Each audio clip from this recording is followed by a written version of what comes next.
Hey there, fellow horse lovers. Welcome back to the Daily Ride Podcast. My name is Morgan. I am your host.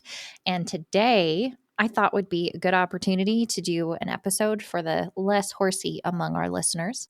Those of us who may not have had the gift of being around horses for an extremely long time, or if you're listening to this podcast without having much horse experience of your own, I'm sure you've noticed by now that us horse folk tend to have a lot of jargon and terms that are not easily decipherable to the non-horsey ear. So today is going to be sort of a glossary episode, and this actually was a lot of fun compiling this list, and it might be worthwhile to occasionally have a glossary or explanatory episode as the show continues to evolve. The Daily Ride podcast directly supports True Heart Healing. True Heart Healing is a nonprofit organization that I founded to help facilitate and leverage the healing power of horses and the joy of equine companionship to better support veterans, active service members, children with disabilities and or life-altering illness and their families find hope and discover purpose. If this mission sounds like something you also would like to get behind, please head on over to www.the-daily-ride.com to make a donation to True Heart Healing. True and I deeply appreciate your support.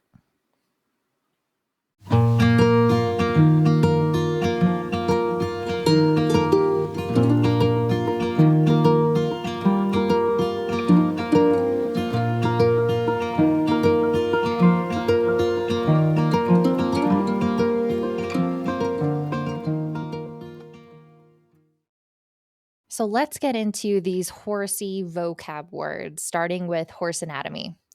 The first one I have to talk about today is the withers. The withers is the highest part on a horse's back, located at the base of the neck, uppermost part of the spine. It's kind of where the neck melts into the back. Some horses have a high withers, some don't. Really high withers tend to look like shark fins, especially if that horse doesn't have a lot of really developed top line muscle. And the withers is the part on the horse where you measure their height from. So typically you take a rod, or they actually have sticks that are meant for measuring horses like this, and you measure straight from the withers down to the ground, kind of alongside that front foot. Horses' heights are measured in hands. One hand is equal to 4 inches. So there's a lot of variability within horse size and horse height. A lot of it depends on breed, but horses are also individuals, just like humans are. And so even though a horse may have a tall mom and dad, and a lot of this is genetic, they have individual variability. A lot of horses that are used for polo and ranching work tend to be a little shorter, tend to just fall somewhere like 14, 15 hands maybe. True right now is 15'2".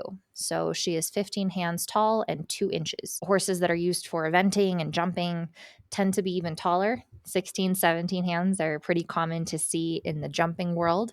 And it makes sense. Horses that are meant to be fast and have a long reach or a high jump tend to benefit from having long legs.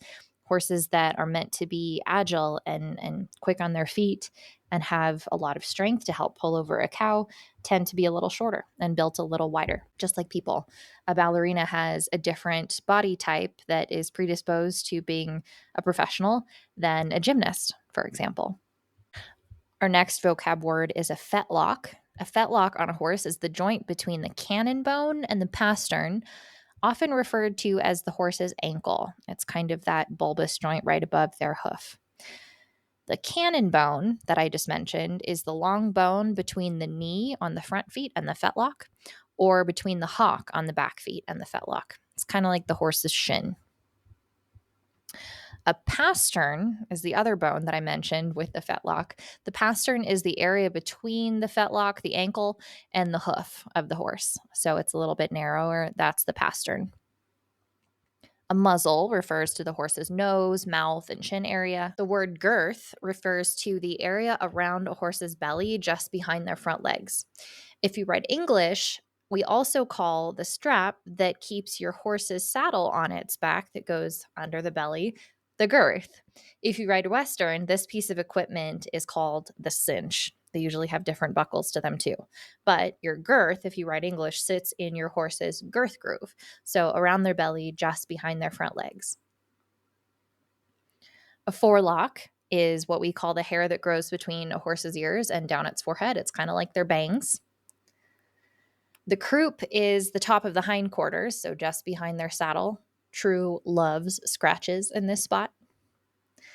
A hock is the joint on the hind legs that correspond to the human ankle, but I tend to think of them like the back knees. So on a horse's front legs, they actually have knees, and in the back, where that joint would be, is the hock, and the hocks bend backwards. And so if you look at their skeleton, it would correspond to our ankle. The dock refers to the area of the tail at the top or the base of the tail that's closest to the horse's body. That is the part of the tail where all of the long hair starts growing out of. Horses actually have frogs as well. The frog is a V-shaped, spongy, fleshy structure that's located on the underside of a horse's hoof in the middle of their sole. So if you pick up a horse's hoof, if you use your imagination, the hoof is kind of like the lily pad, and the V that is the frog looks like a frog. A horse's frog plays a vital role in its overall hoof health and the horse's ability to move. It acts as a shock absorber on the ground, and it helps cushion the horse's foot as it strikes the ground when it moves. And this action of compression and striking the ground also aids in circulation by pumping the blood and fluid back up the horse's leg as it walks around. Another hoof term that came up in a recent episode was the term slipper-footed. And it kind of breaks my heart to have to be talking about this. Slipper footing is a hoof term used to describe a situation that comes from chronic neglect. In the wild Mustangs tend to cover miles and miles as the course of their everyday life. And as such, their hooves, which are the same material as our fingernails, are naturally worn down by the rough terrain that they cover as part of living. But when we domesticate horses, we take away that ability to naturally move around and wear down their hooves. And so domestic horses require farrier care. A farrier is a hoof specialist that can provide trims for your horse's feet and can shoe them. And they have gone through extensive training in school. And the good ones, like mine, are continuing to learn throughout the process and throughout learning from their clients and their horses. Typically, horses need farrier attention every 6 to 12 weeks, depending on the specific horse and the climate and the time of year. Horses that unfortunately are exposed to chronic neglect situations can go years without having a trim on their feet. And as such, their hooves continue to grow without being worn down, and it drastically overgrows out from under their feet. So it rotates their heels backwards. It puts a lot of unnatural strain and stress on their joints and tendons because of how they're having to hold their feet. And the hooves start to curl out and upwards and forwards, so it looks like they're wearing slippers. And that's what we call slipper-footed. Sometimes this can cause permanent damage. So, like I said, it really breaks my heart to even have to talk about this, but it is a commonly used term to describe an absolutely horrible condition of living for some unfortunate horses. The Flehmen response. This is when a horse lifts its head and curls back its upper lip, often because it smells something interesting, and this is kind of an automatic reaction. Sometimes dogs and cats will do this. They'll smell something and their mouth will kind of hang open for a little bit. This is the same response in horses. It's called the Flehmen response. Usually that top lip curls back. I think this looks pretty fun, and so I taught True to smile by purposely curling her top lip back. But this Flehmen response happens automatically for a horse, usually in response to something it smelled. When a horse has a baby, the baby is called a foal, and foals can either be colts if they're male or fillies if they're female. Typically, this is an acceptable term to use for a young horse under the age of 4, colt or filly. A gait is the word we use to describe the way a horse is moving, such as a walk, a trot, a canter or lope, and a gallop. There are also horses that are gaited breeds that have more complex movement structures. I have personally not been exposed to them, so I don't want to comment at this time because I'm sure I will confuse everyone, including myself. For True and I, the basic gaits are walking, trotting, loping or cantering, it's the same thing, and a gallop. A walk is a 4-beat gait. A trot is a 2-beat gait. A canter is a 3-beat gait, and a gallop is a 4-beat gait. The term lunging refers to a style of training or working with a horse, usually in a round pen or using a long line, like a long lead rope, where you stand in the middle of a circle and your horse moves around you in the shape of a circle. Usually this is done to warm up a horse, observe a horse's movements, work on communication and cues, especially voice cues, and is typically done as part of most horses' education. The word aids is synonymous with cues to me. So they're signals that a rider will give to the horse, like a leg aid or a hand aid or a seat aid or even a voice aid. This is basically the cue or the direction you're giving your horse, telling them how to move or carry themselves. A bit refers to a metal piece that's placed in the horse's mouth that will attach to the bridle and reins in order to assist in communication and control of your horse. There are lots of different styles of bits. Bits should not be painful to the horse. They sit in the horse's mouth where the horse doesn't naturally have teeth. But like any piece of equipment, it can be painful and it can be harsh if it is used by someone with harsh hands. But bits in and of themselves are not a harsh piece of equipment. That is a common misconception. A bridle refers to the whole piece of headgear, including the headstall, the bit, and the reins that you use when you're riding your horse, as opposed to a halter, which is the headstall that's usually attached to a lead rope, and halter does not have a bit attached to it. Halters are typically used for hand walking, hand grazing, taking your horse out of the pen or pasture and then putting it back. There are multiple different styles. The word collection refers to how a horse carries itself. Horses naturally put more weight on their front feet than they do their hind feet. And so by teaching your horse collection, you're teaching them to shift some of that weight into their back feet to carry the weight of themselves and their rider more evenly across all 4 feet, both front and back. Usually, this also involves lowering and lengthening the neck, engaging the abdominal muscles, and engaging the muscles across their back. Good collection equates to good control, softness, lightness, 4-wheel drive because they're engaging the real motor of a horse, their hind end, and they're also less likely to sustain injury because they're better in control and better in balance with the rider. Desensitizing or bomb-proofing refers to the act of training a horse to become less reactive to stimuli.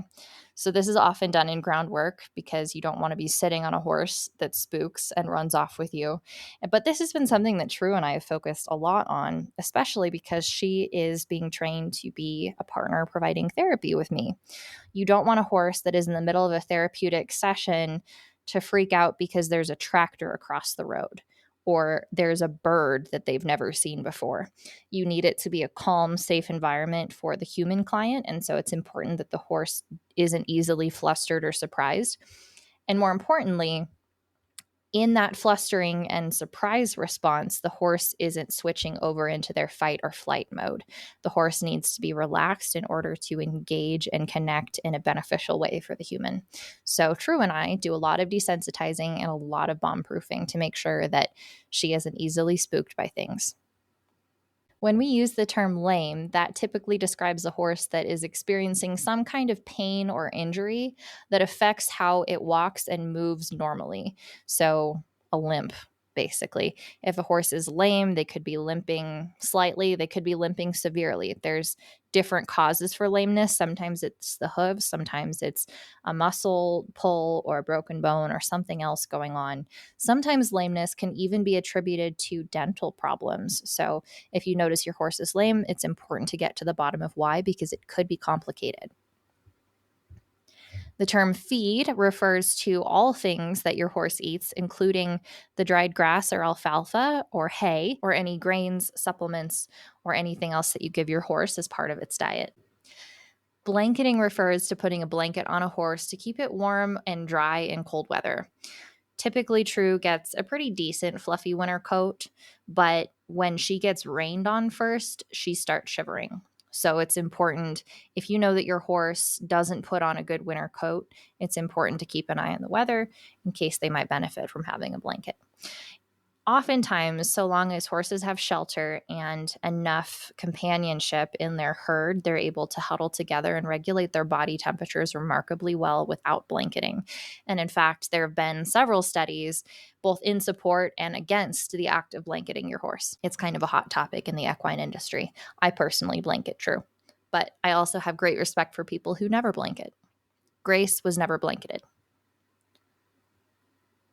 A stallion refers to a male horse that has not been castrated, and stallions are typically used for breeding because stallions also exhibit more hormonal type behavior, which make keeping them with other horses potentially dangerous and a liability.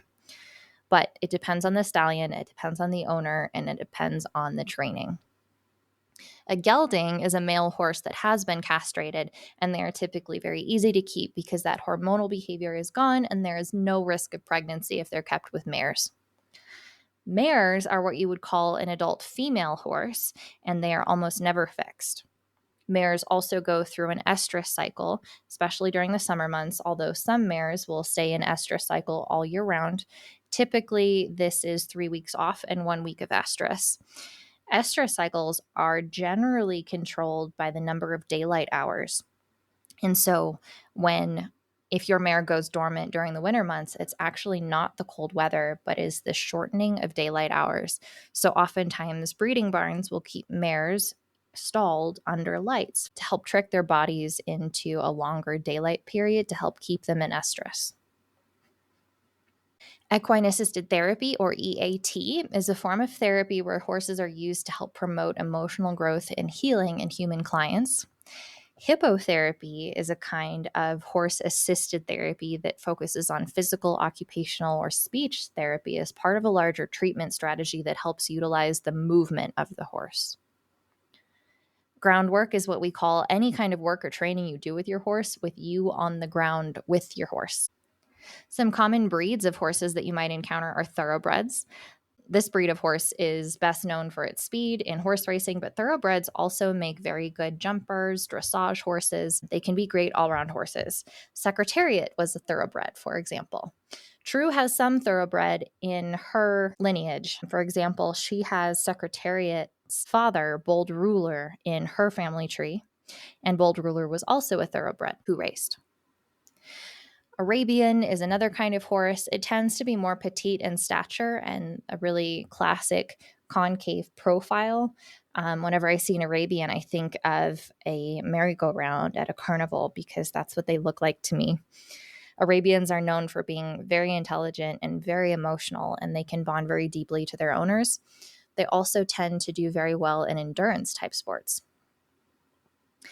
Quarter horses are pretty popular in the United States. They're called quarter horses because they're the fastest horse at a quarter mile, so they're really good sprinters. Quarter horses tend to be shorter and have more muscle and generally be stockier in build because they're a breed that was developed to help assist with cowboying and ranch work. Quarter horses tend to have a little bit more mellow of a personality than your average thoroughbred, but again, horses are individuals. There's a lot of variation between breeds. Dressage is a competitive equestrian discipline that is based on horse and rider performing choreographed steps and movements to music. This is one of the oldest forms of equitation because it was originally developed to assist training horses for battlefield movements that would be necessary. Eventing is a multidiscipline sport. We see this at the Olympics. It includes dressage, cross-country racing, and show jumping all in one. It's really fun to watch. And show jumping is a competitive equestrian sport where the horse and rider have to jump a series of obstacles in a timed event in a certain order. Tack is the general term we use for our equipment when riding or training horses. This typically includes your saddle, bridle, reins, stirrups, etc. A paddock is what we call a small fenced-in area where horses are kept. That's where True currently lives. Typically, paddocks include their food, water, and shelter. A dry lot is like a large paddock. Dry lots are typically used to help rotate pastures when they are being overgrazed or just give them a rest. Some horses spend a lot of time on a dry lot, and dry lots may or may not have shelter with them. Conformation is the term we use to describe the overall shape, structure, and physical build of a horse, which has a direct impact on the horse's ability to perform and if they're likely to go lame at some point or suffer from repetitive use injuries. Cutting is a Western riding discipline where a horse is used to separate or cut a cow from a group of cows to help keep it isolated for branding or doctoring. This can become very competitive. Reining is another Western riding event where riders guide the horse through a precise pattern of circles, spins, and stops, sometimes even sliding stops. Heading horses and heeling horses are horses that are specifically trained for team roping, where the rider will rope a steer around the head or around the heel. So a horse will typically specialize in one of these placements to help the rider place their loop properly. A stock horse is the term we used for a horse that's just an all round jack of all trades on a ranch. Stock horses can be used for handling cattle, pushing cattle, and performing other various ranch duties. A green horse or a green broke horse is a horse that's been ridden but is still really inexperienced. This horse might have the basics under its belt but does not have a whole lot of time yet with a rider on its back and lacks a lot of experience. A lead change is when a horse switches which front leg is leading during a canter or a lope or even a gallop. This can be done stopping and coming out of the canter and switching, or it can be done on the fly, and we call those flying lead changes. Now, if they crossfire, that's when intentionally or unintentionally the horse picks up the opposite lead. So the opposite leg is extended from the direction that they're going. So that is crossfiring at the lope or the canter. If we say a horse is cowy, that refers to a horse's natural instinct to work with cattle. Often you see this in cutting horses. It's kind of the equivalent of watching a border collie around sheep. They just kind of instinctually know that they want to herd them.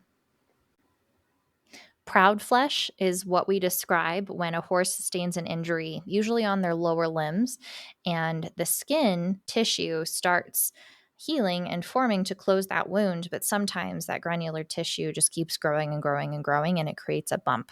We call that proud flesh. There are multiple different treatments from it, but it's pretty common in horses when there's a significant injury to their lower legs.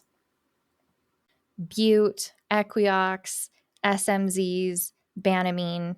These are all veterinary prescribed medications that most horse owners have on hand for common ailments at the barn. True has some SMZs left over from the last time she got herself a scrape. That's like the equivalent of horse amoxicillin. It's just a general systemic antibiotic. Equiox, Banamine, Bute, those are all anti-inflammatory pain relief medications. A vet needs to prescribe them, but they're common to have on hand. This is another reason it's important to establish a good working relationship with a vet that you trust so that should something happen, you do have the appropriate medications on hand and you know how to properly deliver them to your horse in the event of a first aid emergency. When we say a horse founders, that refers to a severe condition relating to laminitis in the horse's feet, where the horse's coffin bone rotates and sinks into the ground, and that can be pretty excruciating. That requires a lot of rehab, and sometimes it's not treatable. Laminitis, that I just mentioned, is a really painful condition as well with the horse's hooves that can be caused by inflammation, metabolic issues, other things going on, such as overeating or stress or poor diet. And this will cause the laminae or the blood vessels and nerves to kind of separate from the hoof wall. Depending on severity, sometimes this is rehabable and sometimes not. And sometimes when it's not, it can lead to horse foundering. Hobbles are what we call straps that we use to limit a horse's movement. Say you're out on the range pushing cattle or you're camping with your horse. You might put hobbles on your horse's front feet or maybe one side of your horse's feet. This keeps your horse from being able to run off very quickly. Some horses have outsmarted hobbles and have figured out how to move pretty far even wearing them, or have figured out how to kind of hop around. So your mileage may vary, but hobbles is what we call that specific piece of equipment. It's meant to limit your horse's movement so they don't wander off while you're sleeping. Colostrum is what we call the very first milk produced by a mare after she has her foal. The colostrum is really rich in antibodies and important gut flora. So it's really important that right after the foal is born, they're able to drink all of the colostrum from their mothers. If the foal has a really complex birth and they miss out on being able to drink that colostrum, or for whatever reason the mare isn't able to produce much colostrum, oftentimes vets will find a way to supplement this because it's really important for baby's digestive system to be able to get that colostrum from mom right away.